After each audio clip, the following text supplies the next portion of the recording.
देखिए, दो इशू आपने कहा है और ये दो इशू जो हैं मुझे लगता है कहीं ना कहीं कम्युनिकेशन गैप की वजह से, और ये जेन्युइन इशू हैं, पब्लिक के इशू हैं और भारतीय जनता पार्टी का स्टैंड उसमें बहुत ही क्लियर है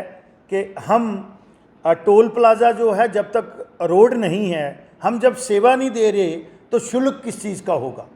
वो सर्विसेज चार्जेस होते हैं कि अगर आप बेटर और अच्छा प्लाएबल रोड दे रहे हैं चलने के लिए कंफर्टेबल, और उसको हाईवे हम मानते हैं, इस समय तो उस पर जगह जगह जो है ऑब्स्टेकल हैं और रोड जो है उसकी एक्सपेंशन भी हो रही है, एक्सप्रेस हाईवे भी बन रहा है, और पीछे से एक सबसे बड़ा तनार नाड़ा का जो है वो ब्रिज जो है वो डैमेज हो गया। तो मुझे लगता है ये कॉमन सेंस बनती थी कि एडमिनिस्ट्रेशन को इसका ऑन देयर ओन कॉग्निजेंस लेके, और ये इसको जो टोल लोगों से वसूला जा रहा है उसको सस्पेंशन एनिमेशन पे रखना चाहिए था। तो मुझे लगता है कि अब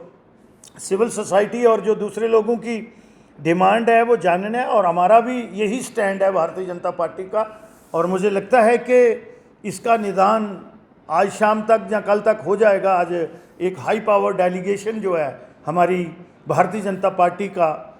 दिल्ली गया है, और हमारे दोनों एमपी भी वहाँ पे हैं, जम्मू पुंछ जिसको कहते थे आप, जम्मू रियासी के, और ऑनरेबल हमारे पीएमओ मिनिस्टर जितेंद्र सिंह जी, और वो आज गडकरी जी के साथ, और जो नेशनल हाईवे अथॉरिटी के चेयरमैन और दूसरे लोगों के साथ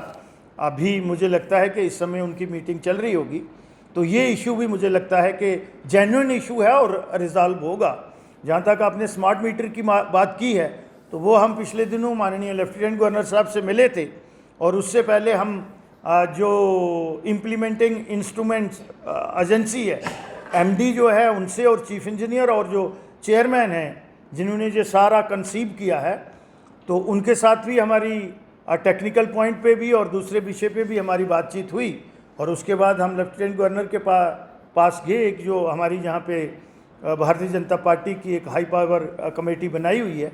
तो उसमें हम पहले जब गए थे तो 14 पॉइंट लेके गए थे, अब हमने सिर्फ 4 पॉइंट ही लेके गए थे, और 4 में से मुझे लगता है कि 3 इमीडिएटली इन प्रिंसिपल एग्री किए थे गवर्नर साहब ने। 2 तो उसी समय डेफर कर दिए थे, एक तो प्रीपेड मीटर जो था, और दूसरा उन्होंने कहा कि कोई भी स्मार्ट मीटर जो है जब तक कंज्यूमर की कॉन्सेंट नहीं है वो नहीं लगाया जाएगा। पहले कंज्यूमर को जो है वो सेटिस्फाई किया जाएगा, और जहाँ भी स्मार्ट मीटर लगता है वो अब पोल पे नहीं लगाया जाएगा। वो अब जैसे हम पहले अपने घर के अंदर लगाते थे, और जहाँ पे डिजिटल मीटर लगा हुआ है उसी के साथ ये स्मार्ट मीटर भी लगा जाएगा, सो दैट कि हमने कंज्यूमर को सेटिस्फाई करना है कि और जब तक कंज्यूमर सेटिस्फाई नहीं होगा वो दोनों मीटर जो हैं साइमल्टेनियसली काम करते रहेंगे।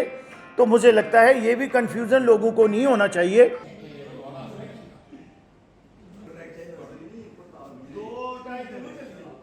टेक वन अब आपके व्हाट्सएप पर। व्हाट्सएप करिए hi9728253663 पर।